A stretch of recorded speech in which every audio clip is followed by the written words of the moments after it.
Hello student, नमस्कार। काव्य शास्त्री ग्रंथों में काव्य प्रकाश को हम पढ़ रहे हैं और पिछली क्लास में जो हमने बात की थी वह बात की थी शब्द और अर्थ के भेदों की बात की थी। और इसके बाद जो बात की थी वह अभिहितान्वयवाद और अन्विताभिधानवाद जो है उसकी बात की थी। शब्द और अर्थ की बात की थी तो वहां पर शब्द जो है वह वाचक, लक्षक और व्यंजक तीन प्रकार के शब्द थे। और उन तीन प्रकार के जो शब्द हैं उन्हीं से संबंधित तीन प्रकार के अर्थ भी होते हैं, वाच्यार्थ, लक्ष्यार्थ और व्यंग्यार्थ। अब आगे जो है वह मम्मट कहते हैं कि जो तीन अर्थ हैं उन व्यंजकत्व जो होता है या व्यंग्यार्थ जो होता है या प्रतीयमानार्थ होता है, उस प्रतीयमानार्थ की प्रतीति जो है वह तीनों अर्थों में हो सकती है, अर्थात वाच्यार्थ, व्यंग्यार्थ और लक्ष्यार्थ।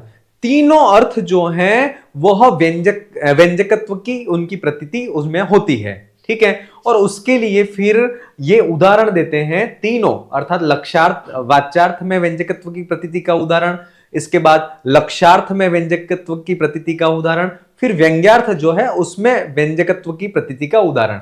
इस तीनों प्रकार के उदाहरणों को देते हैं। तो इसमें जो अब आगे क्लियर करते हैं कि शब्द तीन प्रकार के होते हैं। इसका टॉपिक लिख लें, अर्थ का व्यंजकत्व। ठीक है, अर्थ का व्यंजकत्व। तो शब्द के तीन प्रकार होते हैं,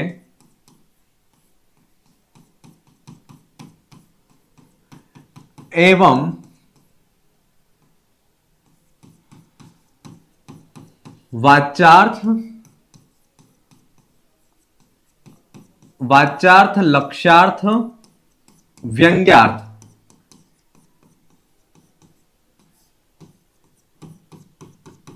ये तीन अर्थ के भेद होते हैं।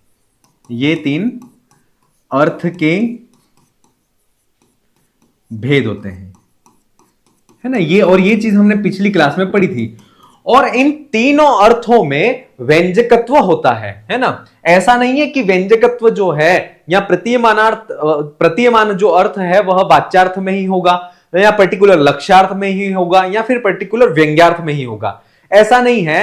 व्यंजकत्व या प्रतीयमानार्थ जो है वह वाच्यार्थ में भी हो सकता है, लक्ष्यार्थ में भी हो सकता है या व्यंग्यार्थ में भी हो सकता है। तीनों में से किसी में भी हो सकता है। इस चीज को स्पष्ट करने के लिए इन्होंने तीन उदाहरण भी दिए हैं और इसको यहां पर और लिख लेते हैं कि तीनों प्रकार के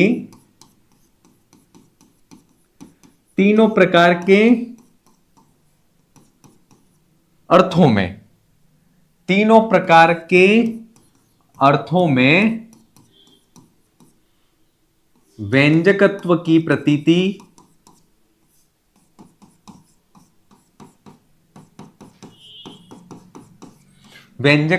प्रतीति हो सकती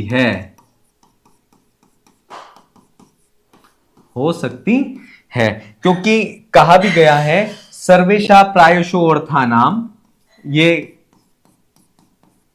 सर्वेशा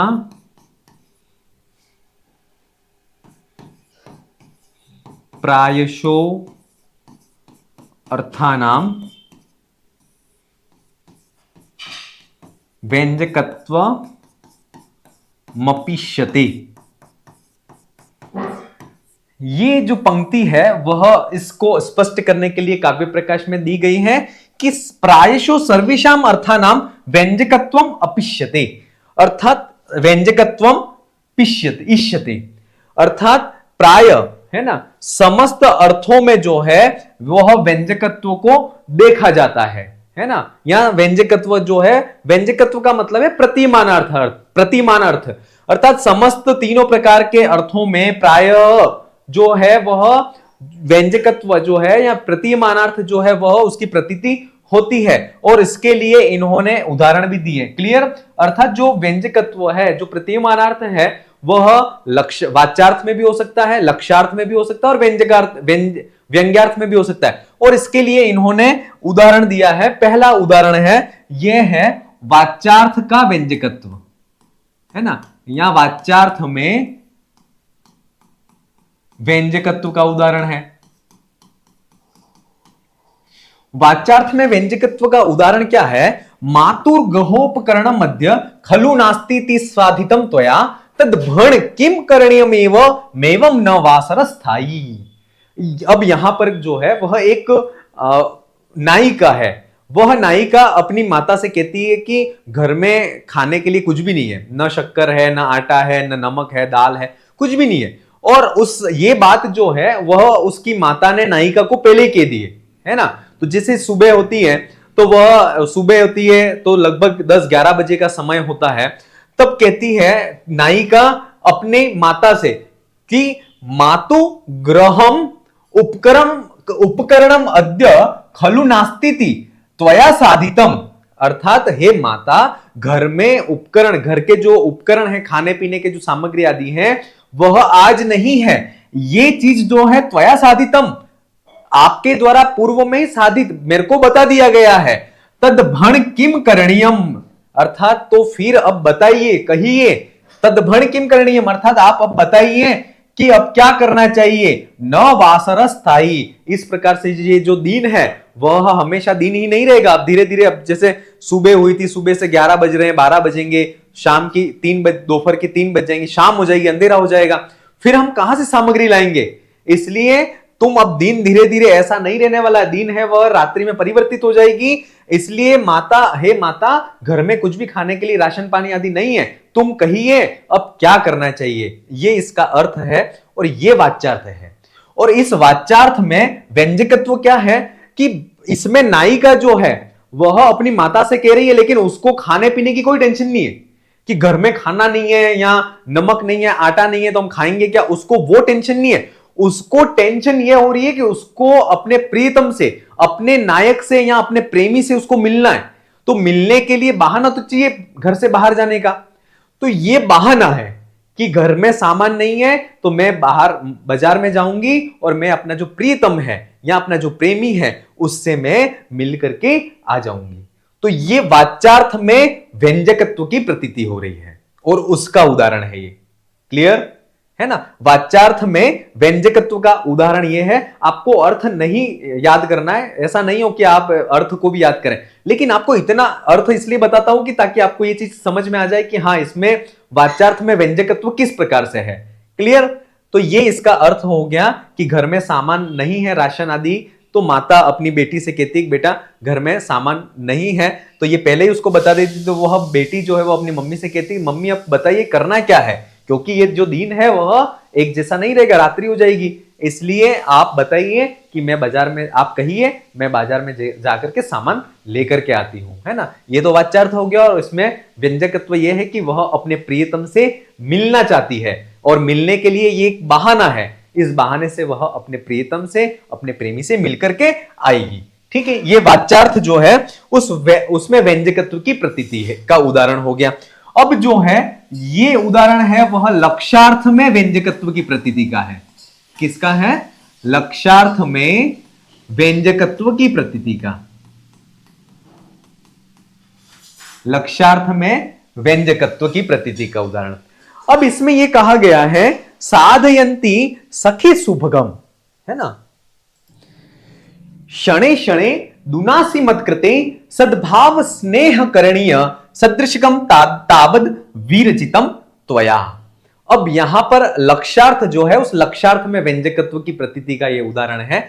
अब इसमें यह कहा गया है कि सखी, हे सखी, सुभगम, सुंदर अंगों वाले या सुंदर शरीर वाले जो नायक है उससे मिलकर के उसको मनाने की क्रिया को करने के बाद क्षण मत कृते, मेरे लिए जो तुमने उस नायक को जाकर के मनाया है और उसके नहीं मानने पर भी शनै शनै दुनासी, तुम प्रत्येक समय मेरे लिए दुखी हो रहे हो, है ना।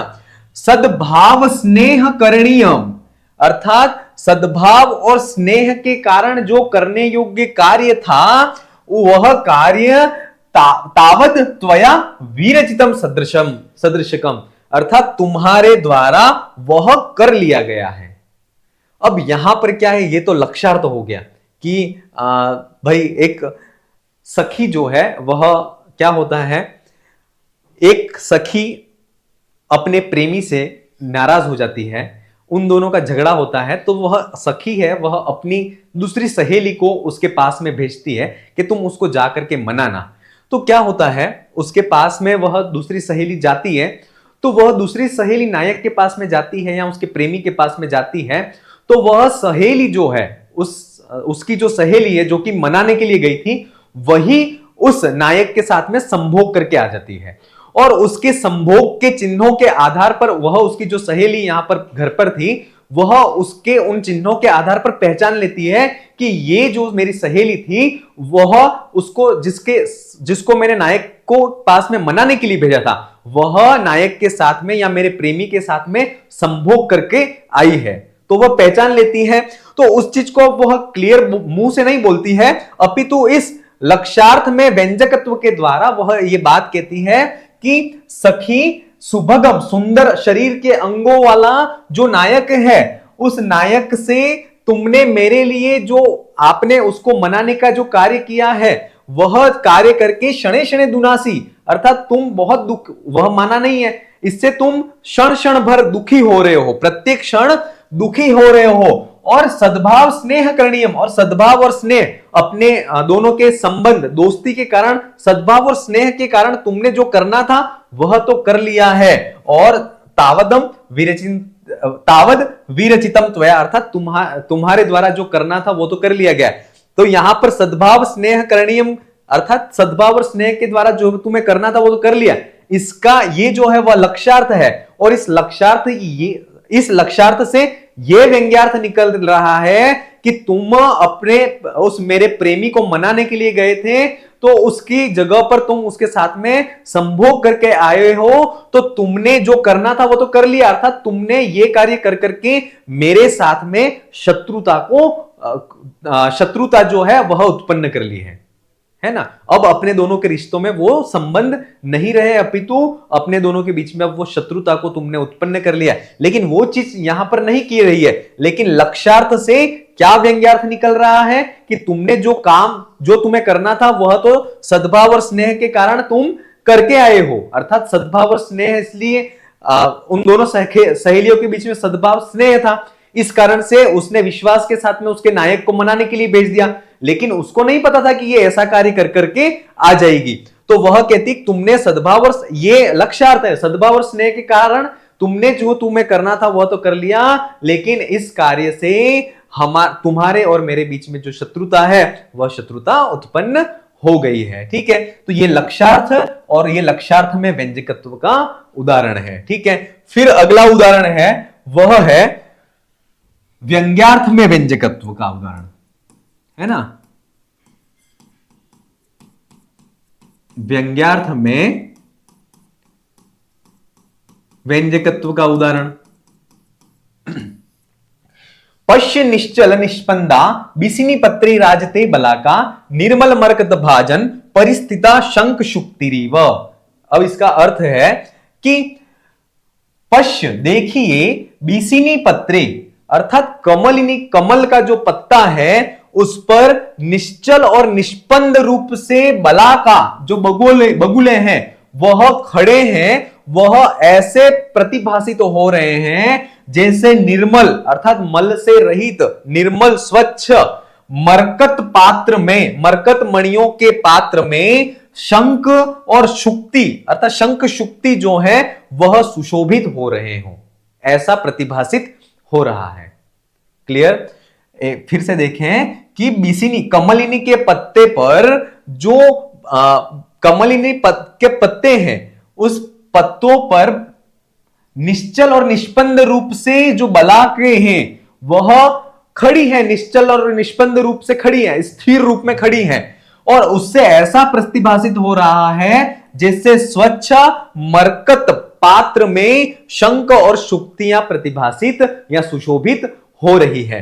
अब यहां पर जो है वह व्यंग्यार्थ में व्यंजकता क्या है कि इसमें क्या होता है कि एक नायक और नायिका जो है वह एक तालाब के किनारे पर मिलने वाले थे, तो वहां पर जो है वह नायक कहता है कि तुमने जो समय दिया था उस समय पर तो मैं वहां पर पहुंचा था, लेकिन तुम वहां पर नहीं आई। तब नायिका कहती कि तुम वहां पर नहीं थे, क्योंकि अगर तुम वहां पर होते तो ये जो कमलिनी के पत्ते पर जो बला के जो बगुले हैं वह इतने निश्चल होकर के, निडर होकर के, स्थिर रूप में अगर वहां बैठे हुए हैं, तो इसका मतलब यह है कि वहां पर निर्जन मतलब कोई भी इंसान गया नहीं है। और अगर तुम जाते तो ये जो बगुले हैं, है ना, बलाकाएं जो हैं, वह इतनी स्थिर रूप से और निडर होकर के वहां पर नहीं रहती, लेकिन वह वहां पर निडर होकर के और निश्चल रूप से वहां पर बैठी हुई है। इसका मतलब यह है कि आप उस जगह पर गए नहीं हो। तो यह व्यंग्यार्थ है, व्यंग्यार्थ में व्यंजकत्व का उदाहरण है। क्लियर? तो यह इस प्रकार से हमें किस अर्थ में किस व्यंजकता का उदाहरण है यह पता होना चाहिए। लक्ष्यार्थ का उदाहरण कौन सा है, वाच्यार्थ में व्यंजकता का उदाहरण कौन सा है, इसके बाद लक्ष्यार्थ जो है उसमें व्यंजकत्व का उदाहरण कौन सा है, और व्यंग्यार्थ जो है उसमें व्यंजकत्व का उदाहरण कौन सा है, ये तीनों चीजें हमें पता होनी चाहिए। चलिए अब आगे बढ़ते हैं।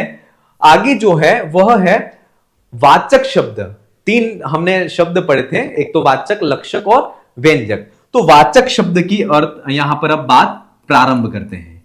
किसकी बात करते हैं? वाचक शब्द जो है उस वाचक शब्द की बात चर्चा प्रारंभ करते हैं। और इसके लिए मम्मट ने कहा है साक्षात सांकेतित, साक्षात सांकेतितम, साक्षात सांकेतितम यो अर्थः अभिधत्ते,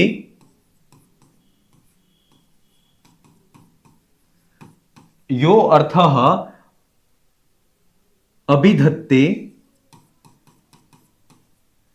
सह वाचकः।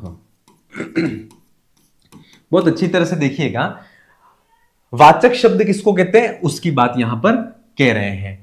साक्षात सांकेतिक अर्थ को यह अभिधत्ते जो कहता है, साक्षात सांकेतिक अर्थ को यह जो अभिधत्ते कहता है, सवाचक, वह शब्द जो है वह वाचक शब्द कहलाता है। क्लियर? इसका अर्थ लिख लें,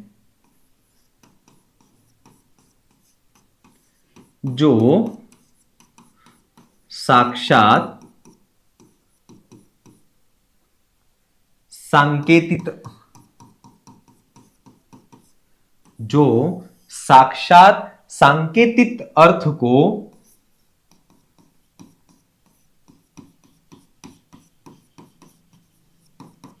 कहता है,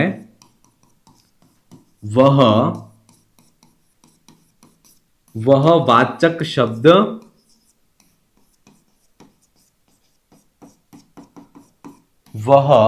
वाचक शब्द कहलाता है। क्लियर?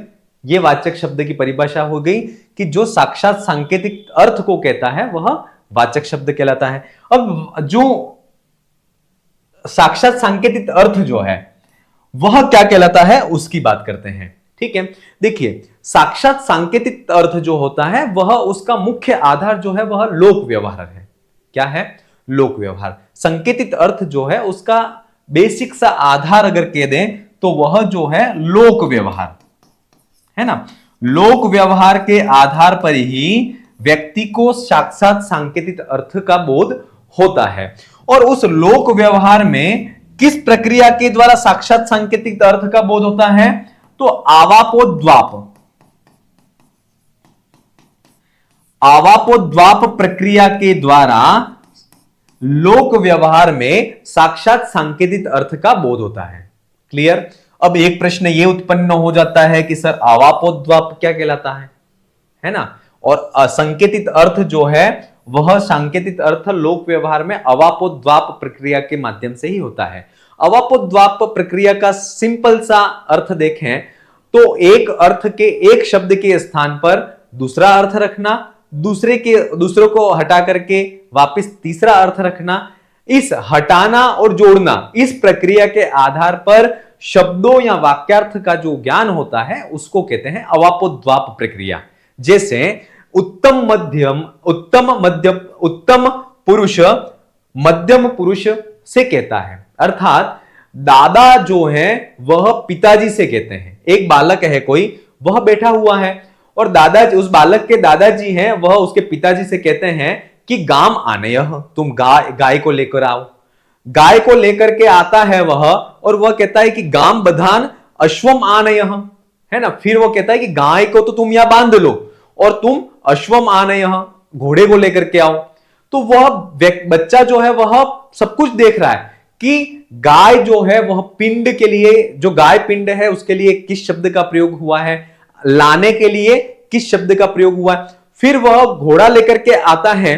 फिर जो दादाजी है वह कहते हैं कि अश्वम बंधान गाम नयह, अर्थात तुम अश्व को यहां बांध दीजिए और गाय को यहां से नयह ले जाइए। इससे ये नय और आनय है ना, प्रवर्तन और निवर्तन, शब्दों के प्रवर्तन और निवर्तन, इसके द्वारा जो है वह बालक को आनय क्रिया के द्वारा यह शब्द स्पष्ट होता है कि आनय का अर्थ होता है लाओ, नयह का मतलब होता है ले जाओ। इन शब्दों के प्रवर्तन और निवर्तन के द्वारा जो ज्ञान होता है वही कहलाता है अवापोद्वाप। क्लियर। और उस अवापोद्वाप प्रक्रिया के द्वारा ही साक्षात संकेतित अर्थ का बोध होता है ना। और ये साक्षात संकेतित अर्थ का जो मुख्य आधार है वह लोक व्यवहार है, और लोक व्यवहार में साक्षात संकेतित अर्थ किसके द्वारा होता है, तो अवापोद्वाप प्रक्रिया के द्वारा होता है। और ये जो अवापोद्वाप प्रक्रिया जो होती है, वो छोटे बच्चे जो होते हैं उसको सिखाने का एक प्रक्रिया है, एक पैटर्न कह सकते हैं कि छोटे बच्चों को इसके द्वारा, इस पैटर्न से सिखाएं तो बहुत अच्छी तरह से बच्चे कैचअप करते हैं। क्लियर। अब साक्षात संकेतित अर्थ के अन्य उपाय कौन से हैं, तो उसके लिए अन्य उपाय जो हैं वह भी कहे गए हैं। 8 प्रकार के उपाय कहे गए हैं, लेकिन मुख्य तौर पर जो उपाय है वह यही है, लोक व्यवहार। क्लियर। इसलिए यह चीज आपको ध्यान रखनी है। चलिए अब बात करते हैं साक्षात सांकेतिक अर्थ जो है उसके प्रकार कितने हैं, है ना। तो उसके प्रकार कितने हैं और विभिन्न दर्शनों में उसको कितने क्या क्या माना गया है। दर्शनों में संकेतित अर्थ जो है या संकेत ग्रहण के जो भेद हैं उसको कितने प्रकार से माना है, और संकेत ग्रहण का आधार जो है वह विभिन्न दर्शनों में कैसे क्या माना है वो भी इंपॉर्टेंट है। चलिए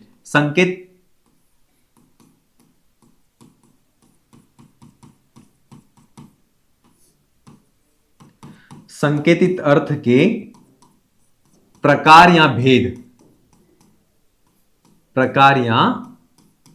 भेदों की बात अब यहां पर कर रहे हैं। तो इसके लिए कहा है कि संकेतित चतुर्भेदो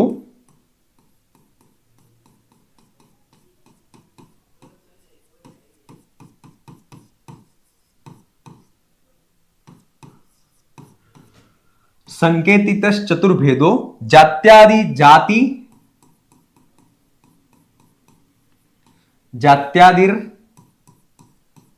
जातिर रेववा।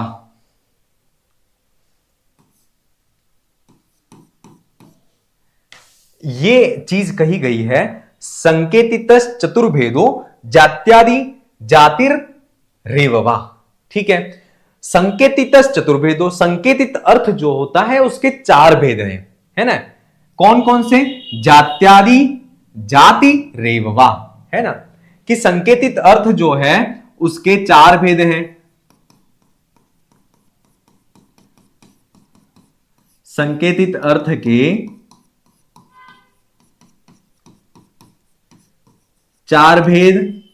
जात्यादि माने जाति आदि, तो जाति आदि कौन सी हैं, तो जाति, गुण, क्रिया और चौथा कौन सा है, यदृच्छा। क्या है, यदृच्छा। ये 4 प्रकार के संकेतित अर्थ के भेद होते हैं। और ये 4 प्रकार के जो भेद हैं संकेतित अर्थ के, वो कौन मानते हैं, तो काव्य शास्त्री जो हैं, काव्य शास्त्रीय रचनाकार, है ना। यहां काव्य शास्त्र में संकेतित अर्थ के 4 भेद माने गए हैं। क्लियर। अब यहां पर जो है जाति रेववा, ये जो पद है वह किसके लिए आया है, जाति रेववा। ये पद किसके लिए आया है? तो ये जो पद आया है वह मीमांसकों के लिए आया है। किसके लिए आया है? मीमांसकों के लिए। अर्थात जो मीमांसक हैं वह संकेतित अर्थ जो है वह जाति रेववा, जाति में ही मानते हैं। क्लियर? मीमांसकों के अनुसार संकेतित अर्थ किसमें माना गया है? तो जाति में ही माना गया है। किसमें माना गया है? जाति में ही माना गया। क्लियर? काव्य शास्त्र में संकेतित अर्थ कितने प्रकार का है? 4 प्रकार का। और किन में कितने प्रकार के अर्थ? ये जो 4 प्रकार के अर्थ हैं उसी में संकेतित अर्थ को माना गया काव्य शास्त्र के अनुसार। मीमांसकों के अनुसार जाति जो है उस जाति में ही जो है वह संकेतित अर्थ माना गया है। फिर आगे इसकी वृत्ति में एक शब्द आता है तद्वानपोहो वा शब्दार्थ, है ना। और इस चीज को ज्यादा क्लियर नहीं किया है काव्य प्रकाश में, इस पंक्ति को तद्वानपोहो वा शब्दार्थ। इस पंक्ति को यहीं पर एंड कर दिया था। और एंड करने का रीजन ये दिया था कि ग्रंथ जो है काव्य प्रकाश, अगर इसका भी वर्णन करेंगे तो बहुत बड़ा ग्रंथ हो जाएगा। इसलिए ग्रंथ की लघुता बढ़ जाए, इस कारण से इसको इतना कर करके समाप्त कर दिया कि जो संकेतित अर्थ है वह काव्य शास्त्रीय रचनाकारों के अनुसार 4 प्रकार के जाति, गुण, क्रिया और यदृच्छा में होता है और मीमांसकों के अनुसार जाति में ही होता है। और तद्वान अपोहवा शब्दार्थ इस पंक्ति के द्वारा यह स्पष्ट किया गया है कि नैयायिकों के द्वारा, है ना, नैयायिकों के अनुसार जो संकेतित अर्थ है वह तद्वान, है ना, ये शब्द दिया है तद्वान। तद्वान का मतलब होता है जाति विशिष्ट व्यक्ति में, जाति विशिष्ट व्यक्ति में ही संकेत ग्रहण होता है। किसके अनुसार? तो नैयायिकों के अनुसार। क्लियर? और तद्वान के बाद एक शब्द और बचता है और वह बचता है अपोह। क्या बचता है? अपोह। और अपोह में ही संकेत ग्रहण को कौन मानते हैं? तो वह बौद्ध मानते हैं, है ना। और अपोह शब्द का शाब्दिक अर्थ अगर परीक्षा में पूछ लिया जाए, अपोह शब्द से अर्थ किम, तो याद रखना अपोह शब्द का अर्थ है अतद व्यावृत्ति। क्या है? अतद व्यावृत्ति। एक एक चीजों को बहुत अच्छी तरह से आपको समझना, कॉन्सेप्ट क्लियर हो जाएगा तो सब कुछ क्लियर है। अगर वृत्तियां आपके समझ में नहीं आई तो कुछ नहीं होना है। और आप जिस एग्जाम की तैयारी कर रहे हो वो बहुत लेवल का एग्जाम है, इसलिए आपको बहुत अच्छी तरह से हर चीज को समझना है। क्लियर? और ये सारी चीजें जो है वह काव्य प्रकाश की वृत्ति में आपको मिलेंगी। तो यहां क्लियर हो गया, संकेतित अर्थ जो है वह 4 प्रकार का होता है। काव्य शास्त्रीय रचनाकार जो है वह संकेतित अर्थ को चार जगहों पर मानते हैं। एक तो जाति, गुण, क्रिया और यदृच्छा। और ये 4 जो है वही व्यक्ति की उपाधियां हैं। क्या है? यही उपाधियां कही गई हैं, है ना। उपाधियां कितने प्रकार की हैं ये पूछ लिया जाए परीक्षा में तो 4 प्रकार की होती हैं, जाति, गुण, क्रिया और यदृच्छा। ये 4 जो है वह उपाधियां हैं। और इन 4 उपाधियों में ही संकेत ग्रहण होता है काव्य शास्त्र के रचनाकारों के अनुसार। मीमांसकों के अनुसार जाति रेववा, मीमांसकों के अनुसार जाति में ही संकेत ग्रहण होता है। तद्वान अपोहवा शब्दार्थ है, ये पंक्ति दी गई है। तद्वान का मतलब होता है जाति विशिष्ट व्यक्ति में ही संकेत ग्रहण होता है। किसके अनुसार? नैयायिकों के अनुसार। और इसमें अपोह शब्द है, उस अपोह शब्द में, अपोह में ही संकेत ग्रहण कौन मानता है? बौद्ध मानते हैं। अपोह शब्द का अर्थ क्या है? अतद व्यावृत्ति। ये जो है वह इसका अर्थ है। तो संकेत ग्रहण कहां कहां होता है? तो 4 मतों को यहां पर हमने प्रस्तुत किया है। क्लियर यहां तक? अब बात आगे करते हैं, संकेत ग्रहण होता कहां पे है? संकेत ग्रहण होता कहां पर है? व्यक्ति में होता है या व्यक्ति की उपाधियों में होता है या व्यक्ति व्यक्ति की उपाधियां दोनों में होता है? किस में होता है? और यह प्रश्न जो है वह परीक्षा में पूछा गया। तो याद रखना व्यक्ति की 4 उपाधियां हैं, जाति, गुण, क्रिया और यदृच्छा। और संकेत ग्रहण जो है वह व्यक्ति की 4 उपाधियों में ही होता है।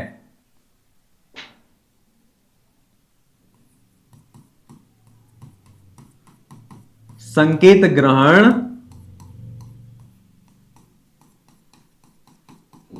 व्यक्ति में नहीं होता,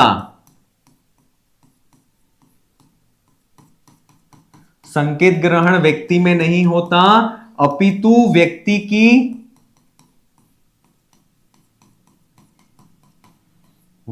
की चार उपाधियों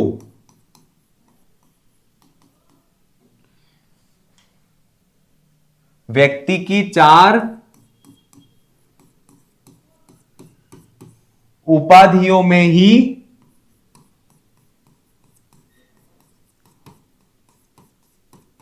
संकेत ग्रहण होता है।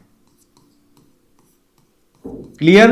अगर पूछ लिया जाए संकेत ग्रहण किसमें होता है, तो व्यक्ति की उपाधियों में ही संकेत ग्रहण होता है, व्यक्ति में संकेत ग्रहण नहीं होता है। दूसरी बात कि अगर संकेत ग्रहण व्यक्ति में माने तो अनंत्य और व्यभिचारी दोष आ जाता है। अगर संकेत ग्रहण व्यक्ति में माने, संकेत ग्रहण व्यक्ति में माने तो अनंत्य और व्यभिचारी दोष आता है। अनंत्य एवं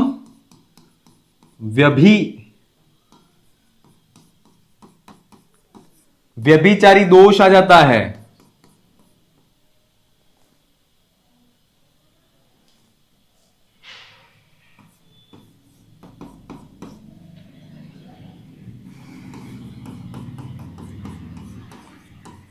क्लियर? और अगर इसमें मानते हैं तो गो शुक्ल चलो डित्थ, इस प्रकार से चार प्रकार के विभाग जो हैं वह भी शब्दों के नहीं बनेंगे। अगर व्यक्ति में संकेत ग्रहण मानने पर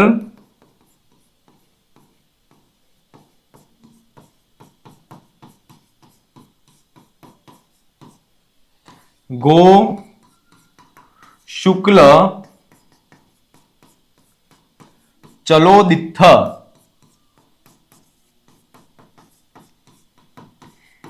ये चार प्रकार के विभाग, ये चार प्रकार के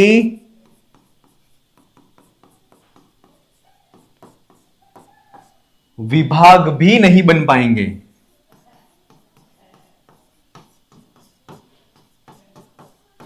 है ना? क्लियर? संकेत ग्रहण कहां होता है अगर परीक्षा में यह पूछा जाता है तो व्यक्ति की उपाधियों में होता है, व्यक्ति में संकेत ग्रहण नहीं होता। क्यों नहीं होता है? तो इसका कारण यह है कि व्यक्ति में संकेत ग्रहण मानेंगे तो सर अनंत्य और व्यभिचारी दोष हो जाएगा, और अगर संकेत ग्रहण जो है वह व्यक्ति में मानते हैं तो गो शुक्ल चलो दित्थ, ये चार प्रकार के जो शब्द होते हैं वो चार प्रकार के शब्दों के विभाग भी नहीं बनेंगे। इसलिए जो है वह हम संकेत ग्रहण को व्यक्ति में नहीं मान करके व्यक्ति की उपाधियों में ही जो है वह चार प्रकार के जो ये संकेत ग्रहण है उसको मानते हैं। क्लियर? अब जो है वह वृत्ति देखते हैं, इसकी जो वृत्ति है उसकी बात करते हैं। ठीक है? तो कहा गया है उपाधि द्विविधा, उपाधि जो है वह दो प्रकार की है, वस्तु धर्मो वक्तृ यदृच्छा निवेशितश्च। ठीक है? उपाधि के सबसे पहले दो भेद होते हैं, एक तो हो गया वस्तु धर्म, दूसरा है वक्तृ यदृच्छा सन्निवेश। ठीक है?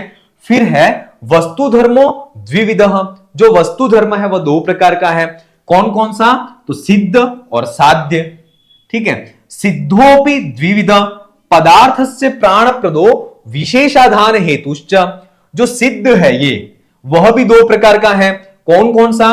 तो एक तो हो गया पदार्थस्य प्राणप्रद और विशेषाधान हेतुश्च, ये दो प्रकार के हो गए। अब इनका क्या क्या है उसकी डेफिनेशन भी देखेंगे। तत्र आद्यो जाति, उसमें जो आदि का जो है ये पदार्थस्य प्राणप्रद उसको जाति कहते हैं, और विशेषाधान हेतुश्च इसको गुण कहते हैं। ठीक है? उक्तम च वाक्यपदीये, और कहा भी गया है वाक्यपदी में।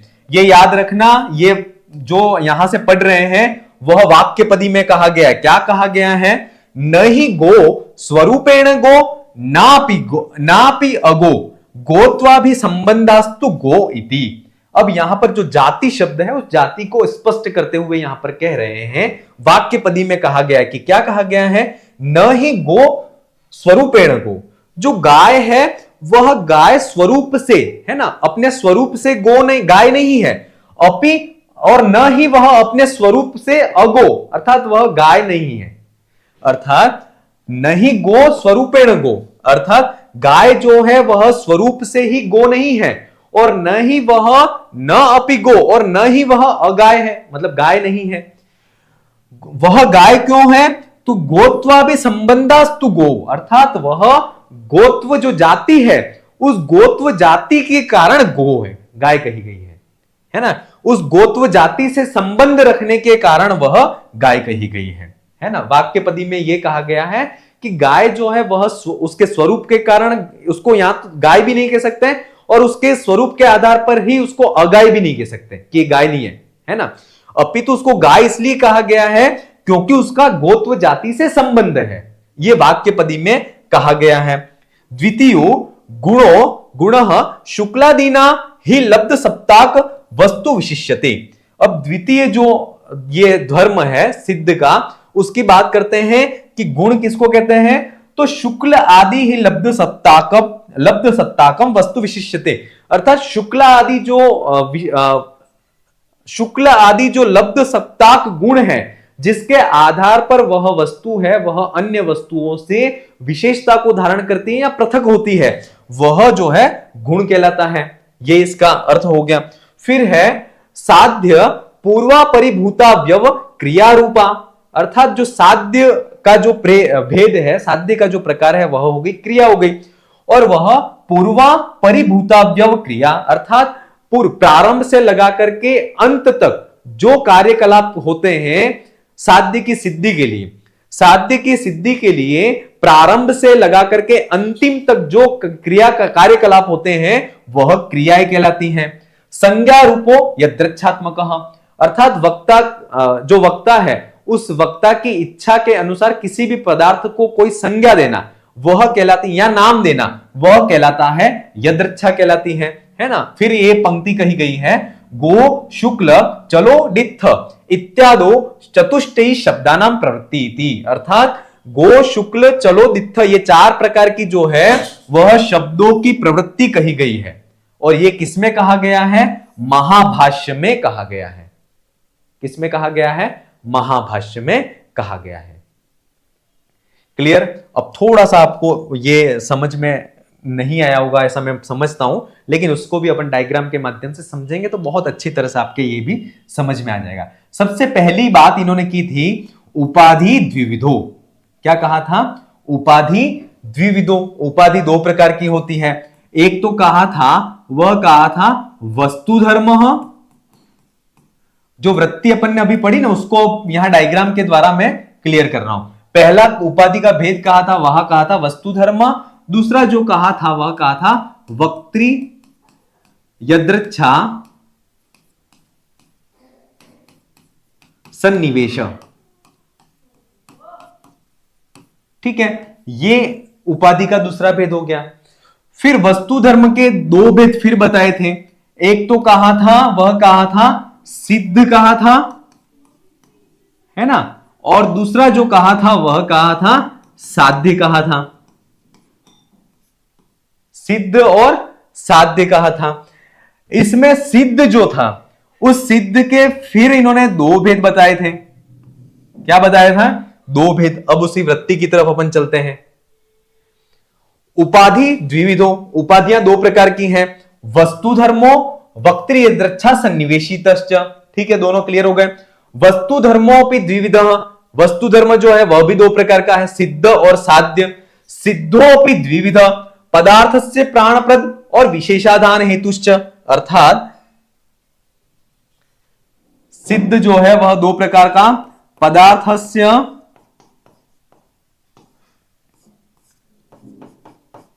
प्राणप्रद और विशेषाधान हेतुश्च।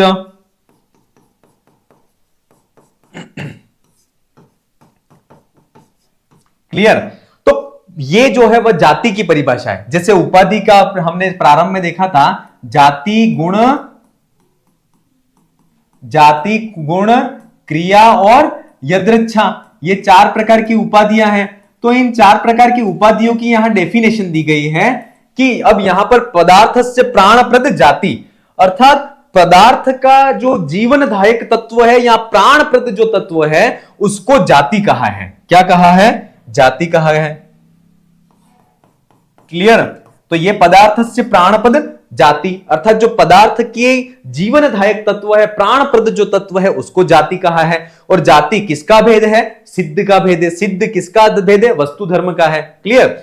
और विशेषाधान हेतुर गुण, ये गुण की परिभाषा हो गई, अर्थात विशेषता का आधान करने वाला जो हेतु है, कारक है, जिसके कारण वह वस्तु जो है वह अन्य वस्तुओं से पृथक होती है ना, विशिष्टता को धारण करती है, वह कहलाता है गुण कहलाता है। जैसे शुक्ल, शुक्ल जो शब्द है, उस शुक्ल शब्द जो है उसके आधार पर अन्य जो गाय जैसे हैं, शुक्ल गो, तो उस शुक्ल शब्द के आधार पर जो अन्य दूसरे कलर की जो गाय हैं, उससे शुक्ल गाय जो है वह पृथक या विशेषता को धारण कर रही है, इसलिए वह जो है वह गुण कहलाता है। क्लियर। तो विशेषाधान हेतुर गुण, ये दोनों चीज हो गई। इसके बाद साध्य जो है, उस साध्य का भेद देखा था, वह देखा था क्रिया। क्या देखा था? साध्य का भेद जो देखा था वह क्या था? क्रिया। और क्रिया जो है उसकी डेफिनेशन यहां पर क्या दी थी? देखिए यहां तक क्लियर हो गया। पदार्थ से प्राणपदो जाति और विशेषाधान हेतुश्च गुण, तद आद्यो जाति, और उसमें जो आदि का है ये पदार्थ से प्राणपद, उसको जाति कहा गया है। और वाक्यपदी में कहा गया है जाति के बारे में, ये डेफिनेशन, इस पंक्ति को याद कर लेना, ये वाक्यपदी की है कि गाय जो है वह स्वरूप से ही गाय नहीं कही गई है, या उस स्वरूप के आधार पर ही उसको अगाय भी नहीं कह सकते हैं, अपितु गोत्व जाति से संबंध होने के कारण उस गाय को गाय कहा गया है, ये वाक्यपदी में कहा गया है। द्वितीय गुण, अर्थात जो गुण है उसके लिए फिर उदाहरण दिया है कि शुक्लादि नाम ही लब्ध सप्ताकम वस्तु विशिष्यते, अर्थात लब्ध सप्ताक, अर्थात जो गुणों की लब्धि को, गुणों की सत्ता को जिन्होंने प्राप्त किया है, शुक्लादि गुणों की सत्ता को जिन्होंने प्राप्त किया है, ऐसी उस सत्ता को, शुक्लादि गुणों की सत्ता को प्राप्त करने वाली जो वस्तु है वह उस गुणों के आधार पर विशिष्टता को धारण करती है। क्लियर। इसलिए ये जो उदाहरण है यह है गुण का हो गया। ठीक है। फिर है साध्य पूर्वा परिभूताव्यव क्रिया रूपा, अर्थात जो साध्य का भेद क्या हो गया? क्रिया, अर्थात साध्य की सिद्धि के लिए प्रारंभ से लगा करके अंतिम तक जो क्रियाएं की जाती हैं, वह जो कार्यकलाप किए जाते हैं वह क्या कहलाती हैं? क्रियाएं कहलाती हैं, है ना। और इसके लिए इन सब के उदाहरण भी दिए गए, उसको भी अपन देखेंगे। फिर संज्ञा रूपो यदृच्छात्मक, अर्थात किसी भी वक्ता जो है वह अपनी इच्छा के अनुसार किसी को कोई नाम दे देता है या कोई संज्ञा देता है, नामकरण करता है, वह कहलाती है यदृच्छा, है ना। और यहां पर कहा गया है गो शुक्ल चलो दित्थ, ये चार शब्द जो होती हैं उस शब्दों के चार प्रकार की प्रवृत्तियां होती हैं, और ये चीज जो है वह महाभाष्य में कही गई है। और जो चार प्रकार की शब्दों की प्रवृत्ति है वह कौन सी है? तो गो शुक्ल चलो दित्थ, ये चार प्रकार की जो है वह शब्द की चतुष्टयी प्रवृत्ति कही गई है। कहां कही गई है? तो महाभाष्य में कही गई है। वाक्यपदी में कौन सी पंक्तियां दी गई हैं, महाभाष्य में कौन सी पंक्तियां दी गई हैं, यह आपको याद होना चाहिए। अब देखिए, जाति, गुण, क्रिया और यदृच्छा, ये इसके आपके जो इनके उदाहरण जो हैं वह आपको याद होना चाहिए। जाति का उदाहरण कौन सा दिया गया है? यहां पे गो दिया गया है ना। इसके बाद गुण का उदाहरण क्या दिया गया है? शुक्ल दिया गया है। क्रिया का उदाहरण क्या दिया गया है? चल दिया गया है। और यदृच्छ का उदाहरण क्या दिया गया है? डित्थ दिया गया है। डित्थ का मतलब क्या है? किसी का नाम है डित्थ, है ना। और वक्ता अपनी इच्छा के अनुसार किसी का नामकरण या संज्ञा कोई देता है तो वह यदृच्छ के अंतर्गत आता है। क्लियर। तो ये इसके उदाहरण है और इसको भी आपको बहुत अच्छी तरह से याद कर लेना है। क्लियर। इस प्रकार से हमने जाति, गुण, क्रिया और यदृच्छा, इन चारों की डेफिनेशन जो है वो काव्य प्रकाश में क्या दी है उसको हमने बहुत अच्छी तरह से देखा है। सिंपल से हिंदी में जाति जो है वह विशेषता का आधान कराने वाला जो है उसको जाति कहा गया है। देखिए, जाति जो है वह पदार्थ का प्राणपद या जीवनदायक जो तत्व है उसको जाति कहा है। इसके बाद जो है वह कहा गया था, क्या कहा गया था? गुण। गुण किसको कहते हैं? कि जो उस लब्ध सत्ता का कोई विशेषता है, उस विशेषता के आधार पर वस्तु जो है वह अन्य वस्तुओं से पृथक हो रही है, तो वह गुण कहा गया है। साध्य की सिद्धि के लिए प्रारंभ से अंतिम तक जो क्रियाकलाप किए जाते हैं वह क्रिया कहलाती है। और वक्ता अपनी इच्छा से किसी वस्तु या पदार्थ को जो संज्ञा नाम देता है वह यदृच्छा कहलाती है। और इन सब के उदाहरणों को भी हमने आज की क्लास में देखा। चलिए आज की क्लास को यहीं विराम देते हैं। बहुत अच्छी क्लास है, बहुत अच्छी तरह से आप इसको समझिएगा। अगली शब्द शक्तियों के साथ में फिर मिलेंगे। आप अपनी तैयारी को अनवरत रूप से जारी रखें। धन्यवाद।